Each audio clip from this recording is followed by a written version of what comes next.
کتاب المعاطات کے بارے میں کہ جس میں جناب مصنف نے اس قول کو ترجیح دی ہے جو جناب محقق ثانی کا تھا. اس قول کو ترجیح دینے کے بعد ایک قدم آگے بڑھے ہیں جناب مصنف یہ کہتے ہوئے کہ جناب محقق کر کے تو یہ کہتے ہیں کہ ان المعاطات تفید الملکی الجائز. ہم اس قول کے قائل نہیں بلکہ اوفقھا اس میں سب سے بہترین قول یہ ہے کہ ان المعاطات تفید الملکیہ اللازمہ کہ معاطات ملکیہ لازمہ کا فائدہ دیتا ہے. ونستدل علی ھذا القول بثمان ادلۃ اور اس قول کے اوپر ہم استدلال کریں گے 8 دلیلوں سے بزمانے جناب مصنف وبتسعۃ ادلۃ بزبان الشراح. ٹھیک ہے نا، بلسان الشراح.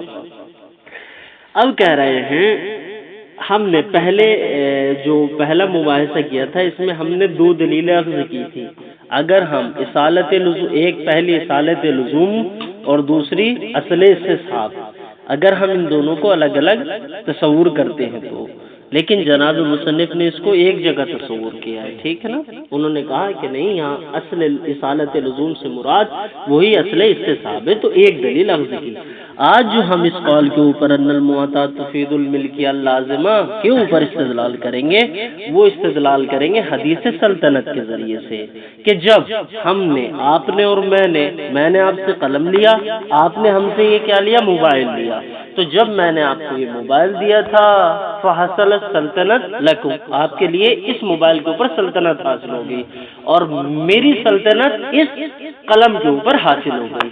کہہ رہے کہ جب سلطنت ہماری ان دونوں چیزوں کے اوپر حاصل ہو گئی فلا يجوز التصرف من ای جہت من ای احد، کسی بھی طریقے کا تصرف کسی بھی انسان کی طرف سے اس شے میں نہیں ہو سکتا الا باذن، مگر میری اجازت اور اذن کے ساتھ. کیوں؟ اس لیے کہ حق سلطنت یہ کہتا ہے کہ جو چیز جس انسان کی سلطنت میں وارد ہے کوئی دوسرا انسان اس کی سلطنت میں تصرف نہیں کر سکتا جب تک کہ وہ خود اجازت نہ دے.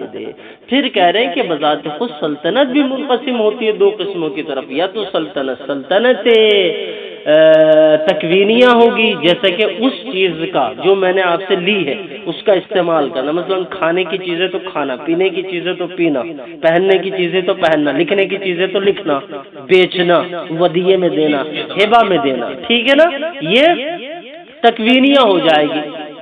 لیکن بیچنا اور ہبہ میں دینا، ودیعے میں دینا، یہ سلطنت تکوینیہ میں نہیں بلکہ سلطنت تشریعہ میں جائے گی. تشریعہ اس حساب سے شریعت آپ کو جائز قرار دیتی ہے کہ آپ اس چیز کو بیچ سکتے ہیں. تو یہ جو شریعت نے مجھے اجازت دی اس کو سلطنت تشریعیہ سے تعبیر کیا ہے. کہ پہلا جو استدلال کریں گے ہم اس حدیث سے کریں گے. دوسرا استدلال کریں گے ہم اس حدیث سے جو کہہ رہی ہے لا یحل مال امرئ الا ان طیب نفسہ، کہ کسی بھی انسان کا مال آپ اس میں تصرف کرنا آپ کا اس میں حلال نہیں ہے مگر بذات خود جب تک وہ اپنے طیب نفس سے، اپنی رضا سے آپ کو تصرف کرنے کا حق نہ دے. یہ بھی دلالت کرتی ہے کہ جب معاطات کے ذریعے میں نے کوئی مال آپ سے لیا تو وہ مال میرا ہو گیا، اب آپ اس میں تصرف نہیں کر سکتے، چاہے وہ تصرف رجوعی ہو یا غیر رجوعی ہو، نہیں کر سکتے مگر ان طیب نفس سے، مگر میری نفس کی اجازت کے ذریعے. پھر اس کے بعد جو استدلال کریں گے اس قول کے اوپر وہ کریں گے لا تاکلوا اموالکم بینکم بالباطل الا ان تکون تجارتا عن تراض، کہ یہ جو رجوع کر رہا ہے مثلا جو مالک اول تھا وہ اس مال کو جس کو معاطات میں دیا تھا اگر وہ رجوع کر رہا ہے، یہ رجوع نہ تو تجارت ہے نہ تراضی ہے. تو جب نہ تجارت صادق آتا ہے نہ تراضی صادق آتا ہے تو یہ اس کا رجوع کرنا صحیح نہیں ہو سکتا. اسی طریقے سے پھر استدلال کریں گے اسی آیت کے اوپر خاص طور سے الا ان تکون، یعنی کلمہ حصر کے ذریعے استدلال کریں گے. پھر استدلال کریں گے اس کے اوپر کہنے لگے کہ یہ تو عمومات ہے، عمومات آیت یا عموم روایت کے جس کے ذریعے ہم نے استدلال کیا معاطات کی بحث پر. بذات خود ہم جو بے کے عموم ہے یا جو بے کا قاعدہ ہے اس کے ذریعے بھی مواتات کے اوپر کیا ہے ہم استدلال کر سکتے ہیں. مثلا بیع کا قاعدہ ہے البیعان بالخیار ما لم یفترقا، کہ جو بیع و شرع کرنے والے ہیں وہ انہیں اختیار ہے کہ وہ اس چیز کو خریدے یا بیچے یا نہ خریدے یا نہ بیچے، یہ ان کا اختیار ہے. کب تک؟ ما لم یفترقا، یعنی کہ جب تک وہ مجلس قائم ہے تب تک آپ کو اختیار ہے کہ رجوع کرنا چاہو تو کر لو، لیکن جیسے ہی وہاں سے اٹھ گئے بس اس کے بعد آپ رجوع نہیں کر سکتے. اب اگر کوئی رجوع کرتا ہے تو یہ رجوع کرنا صحیح نہ ہوگا. اس کے آگے بھی بہت دو ادلہ اور ہیں، انشاءاللہ تطبیق میں دیکھ لیں گے. اب کہہ رہے ہیں وَيَدُلُّ عَلَى اللُّزُومِ، یعنی وَيَدُلُّ عَلَى لُزُومِ الْمِلْكِيَّةِ الْمُسْتَقِرَّةِ فی المعتاد. احسنتم، اور دلالت کرتا ہے یا دلالت کرتی ہے لزوم ملکیت کے اوپر مضافاً الی ما ذکر، اس کے علاوہ جو ہم نے ذکر کیا ہے اس کے علاوہ جو دلالت کرتی ہے ملک کے لزوم کے اوپر وہ کیا ہے؟ عموم قولہ صلی اللہ علیہ وآلہ وسلم، رسول خدا صلی اللہ علیہ وآلہ وسلم نے فرمایا الناس مسلطون علی اموالہم، کہ ہر انسان اپنے مال کے اوپر کیا ہے؟ مسلط ہے، اس کو سلطنت حاصل ہے. فإن مقتضى السلطنہ، کہ جو سلطنت تقاضا کرتی ہے، کیا کرتی ہے؟ اللہ یخرج ان ملکیت ہی، کہ اللہ یخرج المال یا مسلط علیہ ان ملکیت ہی، اس مالک کی ملکیت سے، کیسے؟ بغیر اختیار ہی، بغیر اس کے اختیار کے. یعنی اب جو یہ قول اعتراض کرنے والے اعتراض کر رہے تھے کہ جیسے معاطات ہم نے لیا، اخذ و عطا کیا، اب یہ قلم آپ نے مجھے دیا تھا معاطات کے ذریعے، یہ کیا کہہ رہے تھے اب تک کہ جیسے ہی آپ رجوع کریں گے تو کیا ہوگا؟ یہ ملکیت زائل ہو جائے گی، اس لیے کہ آپ نے رجوع کر لیا. جناب مصنف کہہ رہے اب اگر کوئی رجوع کرنے والا رجوع کرنے کی کوشش کرے اس ملکیت کو زائل نہیں کر سکتا. کیوں؟ اس لیے کہ یہ ملکیت جائزہ متزلزلہ نہیں ہے، یہ ملکیت لازمہ ہے جس کے اوپر دلالت کر رہی ہے رسول خدا کی حدیث الناس مسلطون علی اموالہم. فجواز تملکہ عنہ، یعنی پوری عبارت بنائے فجواز تملک الراجع، ٹھیک ہے نا؟ فجواز تملک الراجع عن المالک بالرجوع فی ہے، یعنی فی المال یا فی المعقول، دونوں میں سے کچھ بھی لکھ لے مطلب سمجھ میں آ جائے گا. اب کہہ رہے فجواز تملک ہی، پس اس مالک اول کا ملکیت کا جواز ان ہو، یعنی انل مالک ثانی بالرجوع، رجوع کے ذریعے، فی الماخوذ، وہ شے جو معتاد میں اخذ کی ہے، من دون رضا ہو، یہ مالک ثانی کی بغیر رضایت کے ہے. یعنی میں نے آپ سے نہیں کہا کہ آپ اپنے قلم میں آ کے رجوع کریں، اب جو آپ آ کے رجوع کر رہے ہیں اور ملکیت حاصل کرنا چاہ رہے ہیں رجوع کے ذریعے، کہا یہ کون سی ملکیت ہو رہی ہے؟ یہ بدون رضا ہو رہی ہے. اور تسلط کس کا ہے حدیث سلطنت کے ذریعے؟ میرا ہے. من دون رضا ہو، یہ بغیر اس کی رضا کے ہے، مالک ثانی کے رضا کے بغیر ہے.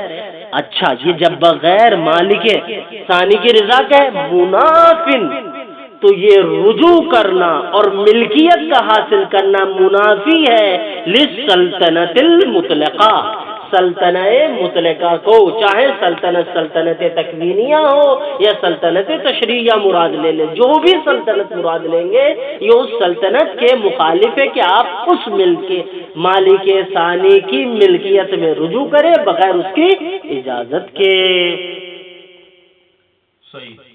فندفع ما ربما یتواہم، پس دفع ہو جاتی ہے یا دور ہو جاتا ہے وہ اشکال یا وہ وہم جو بسا اوقات انسان کے ذہن میں آتا ہے. کیا؟ من بیانیہ، یہ اشکال آتا ہے، یہ وہم آتا ہے.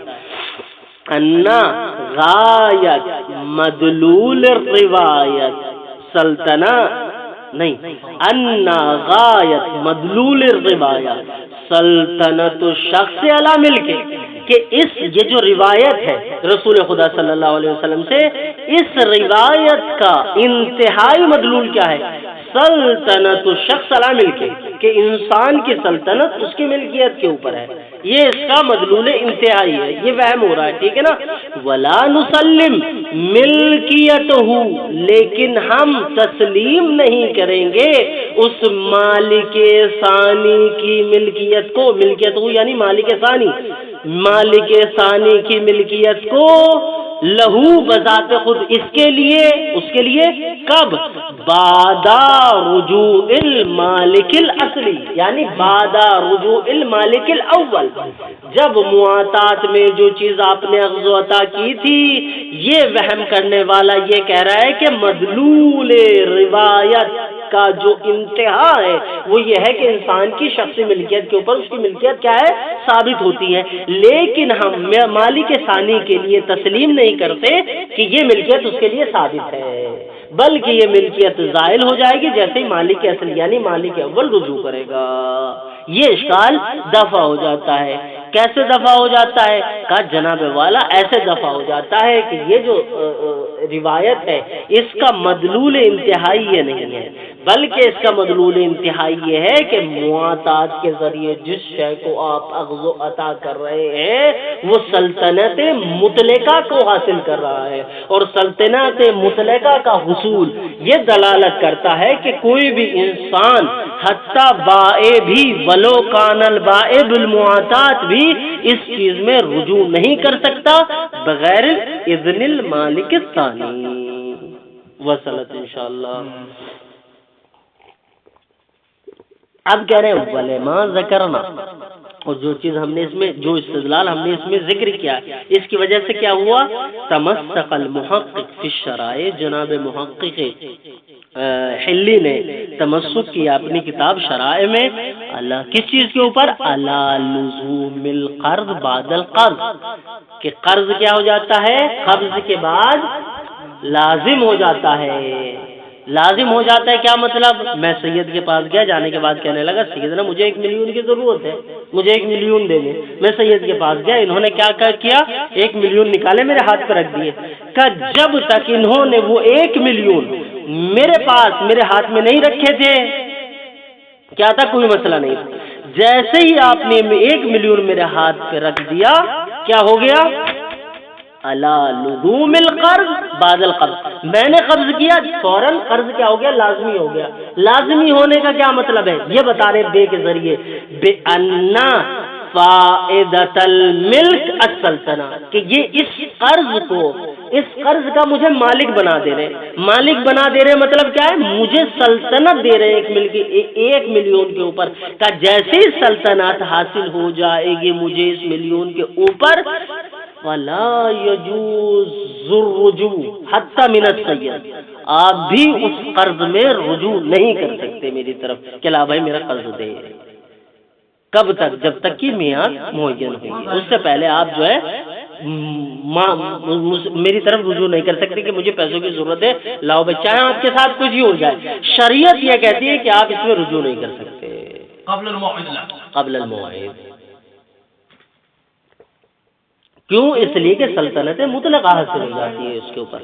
وَنَحْوِهِ، اور جس طریقے سے جناب محقق ہندی نے تمسک کیا ہے اسی کی طریقے سے جناب وَنَحْوِهِ العلامہ، جناب علامہ نے بھی تمسک کیا ہے رحمۃ اللہ تعالی علیہ فی موضع آخر، یعنی کتاب دین کے علاوہ کسی دوسرے موضع میں اسی چیز سے تمسک اختیار کیا ہے کہ اگر کوئی دائن مدیون کو کوئی چیز دے دیتا ہے تو اسے سلطنت مطلقہ کا مالک بنا دیتا ہے. وہ جب سلطنت مطلقہ کا مالک بن جاتا ہے فلا یحق الرجوع، تو آپ کا حق رجوع آپ کا ختم ہو جاتا ہے موعد سے پہلے. اب 3 دلیلیں ختم ہو گئی. یہاں سے چوتھی دلیل کے اوپر بحث کرنا چاہ رہے ہیں وَمِنْهُ يَظْهَرُ. بس جب یہ استدلال آپ کے سامنے ہم نے پیش کر دیا اور آپ کے اوپر واضح ہو گیا. جی چوتھی بھائی پہلی یعنی جناب مصنف کے ذریعے تیسری میں نے بتلایا تھا کہ اگر اصالت لزوم کو آپ 1، استصحاب کو 2 اور سلطنت کو 3 تو یہ چوتھی ہو جائے گی. لیکن اگر اصالت لزوم اور استصحاب 1 ہے تو الناس مسلطون 2 ہو جائے گی اور یہ تیسری ہو جائے گی. وصلت. ومن ہو یظہر، یہ استدلال جب آپ کے سامنے پیش ہوں گے یہاں سے ظاہر ہو جاتا ہے کیا؟ جواز التمسک، یعنی جواز التمسک لاثبات الملکیہ اللازمہ من المواتات بقولہ صلی اللہ علیہ وآلہ وسلم، یا بقولہ علیہ السلام، کیا؟ لا یحل مال امرئ، کہ کسی بھی انسان کا مال حلال نہیں ہوتا ہے الا ان طیب نفس، مگر اس کی رضا کے ذریعے سے، اس کے طیب نفس کے ذریعے سے۔ رہی بات اس حدیث میں علماء کو اختلاف ہے، وہ کہہ رہے ہیں کہ جس طریقے سے جناب مصنف نے اس روایت کو یہاں پہ نقل کیا ہے، ہم نے تمام کتابوں کو جو ہماری مستند اور معتبر ترین کتابیں ہم نے سب میں ڈھونڈا، کسی میں اس طرح نہیں پایا۔ رہی بات مفہوم ملتا ہے، یہ دوسری روایتوں سے جب ہم پڑھتے ہیں تو اس طریقے کا مفہوم ہے، اس طریقے کی روایت جس طریقے سے انہوں نے لکھی ویسے نہیں ہے۔ روایت کیسے ہے؟ المسلم اخو المسلم، یعنی روایت سے یہ کیسے؟ المسلم اخو المسلم لا یحل مالہ، ٹھیک ہے نا، الا ان طیب نفس منہ، اس طریقے کی روایت ہے۔ اور امام جعفر صادق سے ایک دوسرے الفاظ میں بھی روایت وارد ہوئی ہے، لیکن جس طریقے سے جناب مصنف نے لکھی ہے اس طریقے کی روایت نہیں پائی جاتی، مفہوم یہی پایا جاتا ہے، ٹھیک ہے نا۔ تو تمسک کیا جا سکتا ہے، یہاں پہ آپ مفہوم روایت مانے اسے، نہ کہ روایت مانے۔ لا یحل مال امرئ الا ان طیب نفسہ۔ اچھا، استدلال، طریقہ استدلال کیا ہے اس میں؟ کہہ رہے طریقہ استدلال ہمارا یہ ہے، حیث دل علی انحصار سبب حل مال الغیر او جزء سببہ فی رضا المالک۔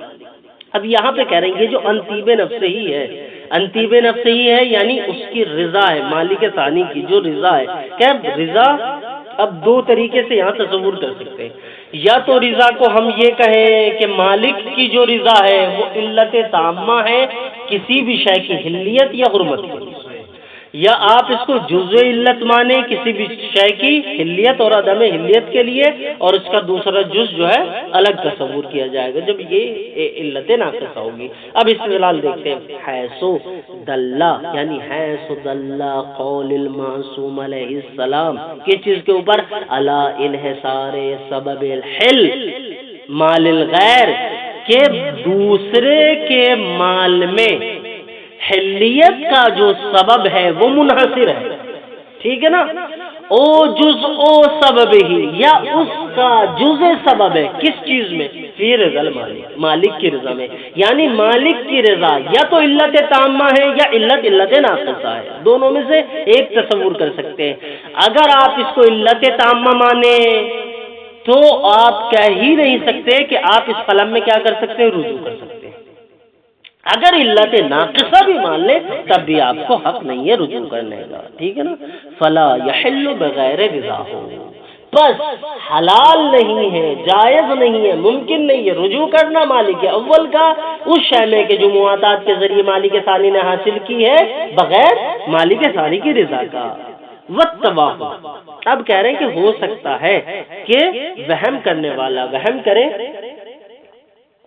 جبکہ یہ اشکال ہے، لیکن جناب مصنف نے اس کو وہم سے تعبیر کیا کیونکہ ان کی نظر میں اس اشکال کی کوئی وقت نہیں ہے۔ اب کہہ رہے ہیں والتواہم ہے کیا بھائی؟ تعلق الحل بمال الغیر، کہ حدیث شریف میں یہ جو آیا ہے لا یحل مال امرئ، کہ حلال نہیں ہے کسی کے بھی مال میں تصرف کرنا، یہ جو ہے کیا ہے؟ تعلق الحل، یعنی تعلق الحلیت بمال الغیر، دوسرے کے مال سے حلیت متعلق ہوئی ہے، ٹھیک ہے نا۔ اور وکون ہی مال الغیر، جب کہ وہ مال دوسرے کا مال ہے، بعد رجوع کے بعد، اول الکلام، یہ اول کلام کہنے کا مطلب کیا ہے؟ بالکل چھوٹی سی عبارت لکھی ہے لیکن مفہوم اس کا بہت بڑا ہے۔ کہنے کا مطلب یہ ہے کہ یہ جو حلیت متعلق ہوئی ہے یہ دوسرے کے مال سے ہوئی ہے، دوسرے کا مال کیا ہے؟ مثلا ہم نے اخذ و عطا کیا تھا، قلم میں نے لیا تھا، موبائل سید نے لیا تھا، ٹھیک ہے نا؟ اب کہہ رہے ہیں یہ جو روایت وارد ہوئی ہے یہ اس لیے آئی ہے کہ جناب سید جناب شیخ مہدی کے مال میں تصرف نہیں کر سکتے. لا یحل مال امرئ، کسی انسان کا مال کسی دوسرے کے لیے حلال نہیں ہے مگر اس کی رضا کے ساتھ. کہہ رہے ہیں اس کے قلم میں آپ کیا ہے؟ تصرف نہیں کر سکتے. رہی بات بذات خود وہ قلم جو میں نے آپ سے مواطات کے ذریعے لیا تھا، یہ اشکال کرنے والا اس قلم کو میرا قلم تصور نہیں کرتا ہے. وہ کہتا ہے کہ آپ نے مواطات کے لیے ذریعہ اخذ کیا تھا، یہ آپ کا قلم تھوڑی ہے، قلم سید کا ہی ہے. اور جب یہ سید کا قلم ہے تو اس حدیث کے ذریعے سے اس قلم کے اوپر آپ استدلال نہیں کر سکتے. کیوں؟ اس لیے کہ مواطات کے ذریعے آپ نے لیا ہے، اور مواطات لا تفید الملکیہ، مواطات ملکیت کا فائدہ نہیں دیتا ہے. فلا ربط الحدیث ما هذه المعاملہ، حدیث کا اس معاملے سے کوئی ربط نہیں ہے، بلکہ حدیث ناظر ہے اس والے قلم سے کہ جو جناب سماعت شیخ کے ہاتھ میں، نہ کہ اس قلم سے کہ جو میرے ہاتھ میں جو میں نے اخذ و عطا کے ذریعے کیا تھا. ٹھیک ہے نا؟ وصلت انشاءاللہ. تعلق الحل بمال الغیر، حلیت اور حرمت متعلق ہے دوسرے کے مال سے. وَقَوْنُهُ مال الغیر، جبکہ یہ فرض کیا گیا ہے کہ وہ انہی کا مال ہے بعد رجوع کے بعد بھی، لیکن مواطات میں جو آپ نے اخذ و عطا کیا ہے وہ مال مالک اول کا ہو جائے گا بعد رجوع کے بعد. اول الکلام، یہ کلام تو بالکل ثابت ہے. توہم کرنے والا اس طریقے سے استدلال کر رہا ہے کہ بات سامنے کی ہے. ٹھیک ہے نا؟ کہہ رہے مدفوع، یہ اشکال مدفوع ہے بما تقدم. کیسے؟ کہ جو گزر چکا ہے حدیث سلطنت میں کہ ہم نے کہا تھا کہ یہ مواطات کے ذریعے انسان کو سلطنت حاصل ہوتی ہے، اور سلطنت مطلقہ حاصل ہوتی ہے. جب سلطنت مطلقہ حاصل ہوتی ہے تو کوئی میری ملکیت میں اگرچہ میں نے وہ ملکیت مواطات کے ذریعے کیوں نہ حاصل کی ہو، کوئی اس میں انٹرفیئر نہیں کر سکتا، بھائی لے نہیں سکتا بغیر میری مرضی کے. یہ ایک جواب ہے بما تقدم. دوسرا جواب کیا ہے؟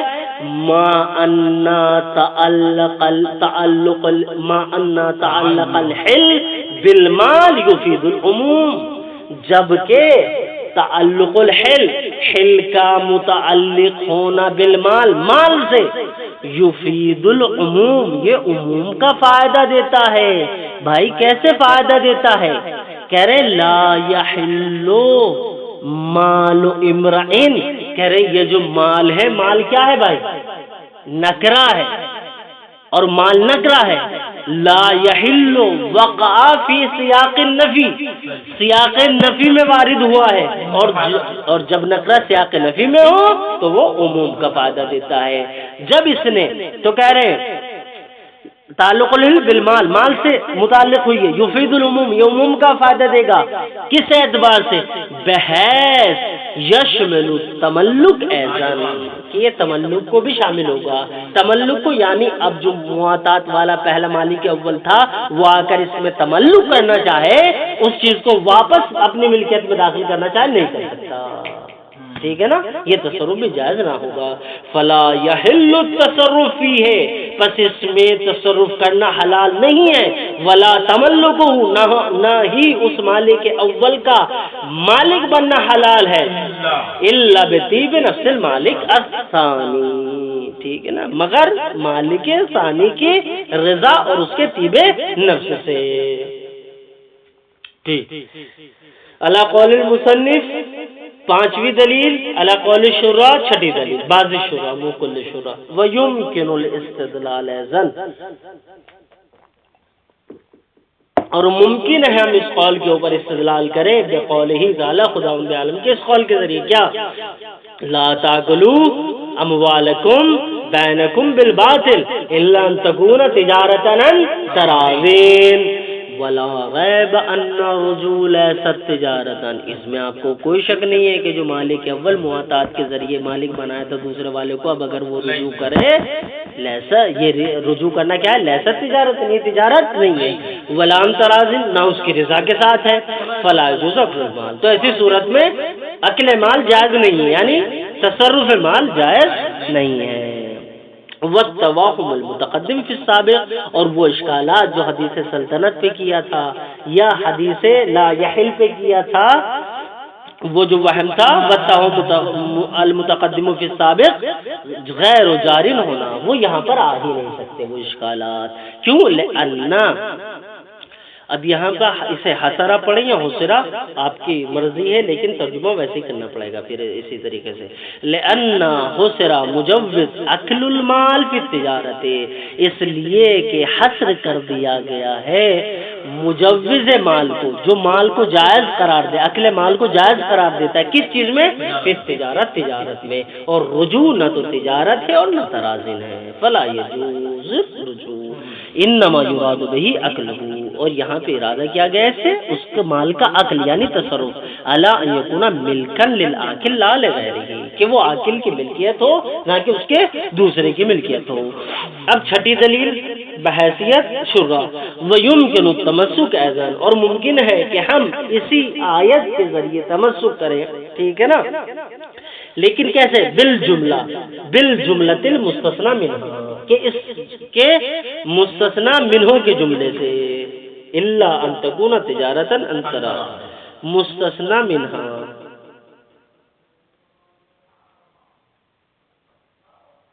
نہیں مستثنی منہا تو یہ ہوگا نا پہلے والا، لا تاکلوا اموالکم بینکم بالباطل، لا تاکلوا اموالکم بینکم بالباطل کے ذریعے بھی استدلال کریں، پہلے کیا تھا الا ان تکون تجارتا ان تراض سے، ٹھیک ہے نا، مستثنی منہا سے کر رہے ہیں، ٹھیک ہے نا، ہے اس حیثیت سے ان اکل المال، کہ مال کا کھانا یا مال کا تصرف کرنا، و نقلہ، اور اس کا نقل کرنا، ان مالک ہی، اس کے مالک سے، بغیر رضا المالک، یہ مالک کی رضایت سے جناب والا نہیں، ٹھیک ہے نا، جب یہ مالک کی رضایت سے نہیں ہے تو کیا ہوگا؟ عقل و تصرف بالباطل، عرفاً، عرفی اعتبار سے یہ تصرف اور عقل باطل ہوگا، اور آیت کیا کہہ رہی؟ لا تاکلوا اموالکم بینکم بالباطل، نعم ہاں، بعد اذن المالک الحقیقی۔ اب یہاں پہ ایک دوسرا چھوٹا سا مسئلہ چھیڑ کے جناب مصنف اس استدلال کو ختم کرنا چاہ رہے ہیں، نعم ہاں، بعد اذن المالک الحقیقی، لیکن اگر مالک حقیقی آپ کو کسی چیز میں اذن دے دے، کسی چیز کو کھانے کی، پینے کی، استعمال کرنے کی، مالک حقیقی کون؟ وہ شارع المقدس، ٹھیک ہے نا، وہ دے دے، وہ حکمہ بالتسلط، اور وہ تسلط کا حکم دے، علی فسخ المعاملہ، کہ معاملے کو آپ فاسق کر دے سکتے ہیں، من دون رضا المالک، بغیر مالک کی رضایت کے، یخرجون البطلان، تو یہ مسئلہ بطلان سے خارج ہو جائے گا، وہ مسئلہ کہ جس میں خاص طور سے شارع مقدس نے آپ کو اجازت دی ہے کہ ولو بیع و شرع ہو گیا لیکن ہم آپ کو فسخ کی اجازت دیتے ہیں، مثلا جیسے نکاح میں دی ہے کہ ولو صیغے جاری ہو گئے دونوں طرف سے، لیکن صیغے جو جاری ہوئے ہیں اس کے بعد یہ پتہ لگ جائے کہ جو عورت ہے وہ مقرونہ ہے، مثلا، ٹھیک ہے نا، اگر یہ پتہ لگ جائے کہ عورت مقرونہ ہے تو آپ اس کو، اس معاملے کو یا اس عقد کو فسخ کر سکتے ہیں، اس کے علاوہ دوسرے جو موارد ہیں پورے کے پورے، ولذا پس جہاں پر شارع اجازت دیتے کسی چیز کے کھانے کی، کسی چیز کے پینے کی، کسی معاملے کے فسخ کرنے کی، ولذا پس اسی وجہ سے کان اکل المارہ من الثمرۃ المرور بها اکلا بالباطل، بس اسی وجہ سے کھانا راستے کا، کیسے راستے کا؟ من الثمرۃ المرور، وہ پھل جو راستے پر لگے ہوئے ہوتے ہیں، ٹھیک ہے نا، جیسے ہمارے گاؤں دیہاتوں میں باغ ہے، بالکل جہاں سے ہم گزرتے ہیں وہیں پر آم لگا ہوا ہے، امرود لگا ہوا ہے، اس کے علاوہ جو دوسرے، ٹھیک ہے نا، تو جب آپ چلتے ہوئے کسی کے باغ کے آم جو راستے پہ لگے ہوئے ہیں اسے توڑ کے کھا لے، کیا ہوگا؟ یہ عقلاً بالباطل، یہ عقل کون سی ہے؟ عقل بالباطل ہے، آپ دوسرے کے مال میں تصرف کر رہے ہیں اور اس کا امرود توڑ کر کھا رہے ہیں، اس کا آم توڑ کر کھا رہے ہیں، یہ عقل بالباطل ہے، لیکن یہ عقل بالباطل نہیں ہے، کیوں؟ لولا اذن المالک الحقیقی، اگر مالک حقیقی بذات خود اس میں آپ کو اجازت نہ دیتا، لیکن شارع مقدس نے یعنی خدا بند کریم نے اپنے رسول کے ذریعے یا اپنے اوصیاء کے ذریعے ہم تک یہ حکم پہنچایا ہے کہ اگر آپ کسی راستے سے جا رہے ہیں اور کسی باغ یا بستان کا کوئی پیڑ اس راستے پر لٹکا ہوا ہے اور اس پہ ثمرے لگے ہوئے ہیں، آپ اس سے جتنا توڑ کے کھا سکتے کھاؤ، ہم آپ کو اجازت دیتے ہیں، اس میں مالک سے پوچھنے کی ضرورت نہیں ہے آپ کو۔ اس میں کچھ شرطیں، ان میں سے سب سے بڑی شرط یہ ہے کہ آپ اپنے پیٹ بھر جتنا کھا سکتے ہو کھا لو، یہ نہیں ہے کہ توڑ بھی لو، کھا بھی لو اور گھر والوں کے لیے بھی لیتے جاؤ۔ جبکہ جناب شہید اول سب سے پہلے ان افراد میں سے ہیں کہ جو اس کو منع کرتے ہیں، وہ منع کرتے ہیں اس عنوان سے کہ شارع مقدس نے جائز قرار دیا ہے، لیکن بعض لوگ اس سے غلط فائدہ اٹھاتے ہیں۔ وہ کیا کرتے ہیں، مثلا جاتے ہوئے آپ کو ایک کیلا توڑ کے کھانے کی ضرورت تھی، ایک سیب توڑ کے کھانے کی ضرورت تھی، بعض لوگ کیا کرتے ہیں، اس سے غلط تصرف اٹھاتے ہیں اور اتنا کھا لیتے ہیں کہ سامنے والے کے اوپر کیا ہے، ضرر ہو جاتا ہے۔ جس کا باغ ہے وہ ضرر میں مبتلا ہو جاتا ہے۔ مثلا اس کے جو پیڑ تھا اس پہ 10 ثمرے لگے ہوئے تھے، آپ صبح میں ایک مرتبہ گئے کھا لیا، دوپہر میں ایک مرتبہ گئے، شام میں ایک مرتبہ گئے۔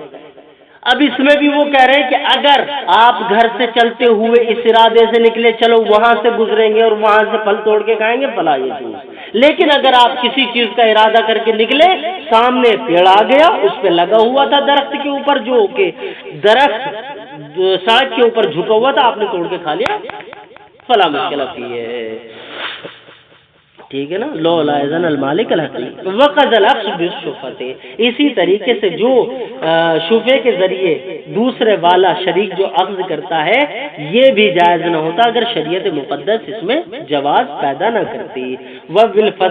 والفسق بالخیار، اور خیار کے ذریعے جو فسق کرتے معاملہ یہ بھی شارع مقدس نے خاص اجازت دی ہے۔ وغیر ذلک من الاسباب الخیریہ، اس کے علاوہ جو دوسرے اسباب خیریہ ہیں کہ جس میں مالک کچھ بھی قبول کرے یا نہ کرے، وہ کچھ کہے نہ کہے، قبول آپ کی بات کو کرے نہ کرے، آپ اسباب خیریہ کو استعمال کرتے ہوئے معاملے کو فسخ بھی کر سکتے ہیں، رجوع بھی کر سکتے ہیں، اس کے سارے موارد ہیں۔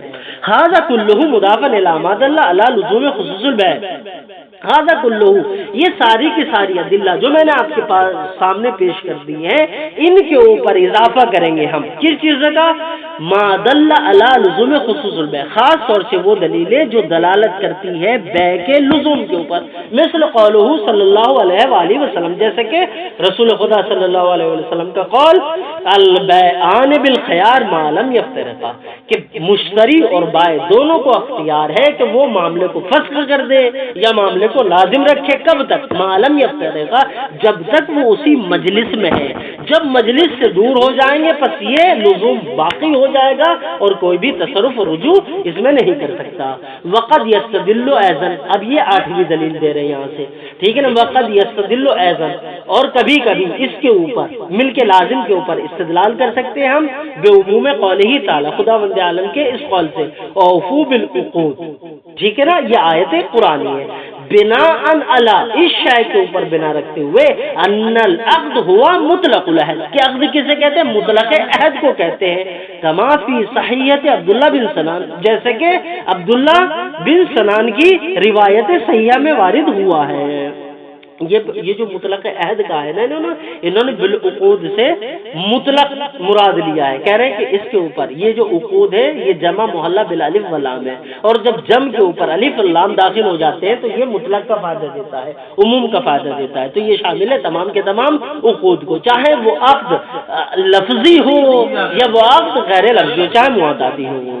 اویل عہد المشدد، ان العقد ہوا مطلق العہد، مطلق عہد کو کہتے ہیں، جیسے کہ صحیح عبداللہ بن سنان میں ہے اویل عہد المشدد، یا عقد سے مراد عہد مشدد ہے، یعنی عہد موقد ہے، عہد لزومی ہے، کمان بعض اہل لغت، جیسے کہ بعض اہل لغت یہی کہتے ہیں کہ عہد جو ہے وہ عہد مشدد ہے، عقد سے مراد۔ وکیف کان، جو بھی مسئلہ ہو، فلا یختص باللفظ، کہ عقد جو ہے، ٹھیک ہے نا، جن پہلے ہم نے پڑھا تھا شروع میں کہ جن افراد نے، جن فقہاء نے عقود کے ذریعے معاملات کی تعریف کی، انہوں نے کیا کہا ہے کہ الفاظ کی شرط ہے، یہ پہلے ہم عقد کر چکے، یہاں پہ کیا کہہ رہے ہیں، فلا یختص باللفظ، یعنی العقود والعہود لا یختص باللفظ فیشمل المعاطات، معاطات کو بھی شامل ہے، جب معاطات کو شامل ہے فیفید الملکیہ اللازمہ۔ 9ویں دلیل یا 8ویں دلیل مصنف کے اعتبار سے، وقدارے کا قول صلی اللہ علیہ وآلہ وسلم، اسی طریقے سے رسول خدا کا یہ قول، المؤمنون عند شروطہم، کہ مومن جو ہے وہ اپنے شروط پر کیا رہتے ہیں؟ باقی رہتے ہیں. اندر شروطین یعنی جو شرط وہ لگاتے ہیں اسے وفا کرتے ہیں. فإن شرط لغتاً، شرط لغت میں کسے کہتے ہیں؟ مطلق الالتزام والالزام کو کہتے ہیں کہ جو آپ نے جس چیز کی شرط لگائی ہے، جو بھی عہد کیا ہے، جو بھی آپ نے معاملہ کیا ہے، آپ اس پہ ملتزم رہے. فیشمل ما کان بغیر اللہ، تو یہ مطلق الزام والالتزام تمام کے تمام بغیر لفظ کو بھی شامل ہے.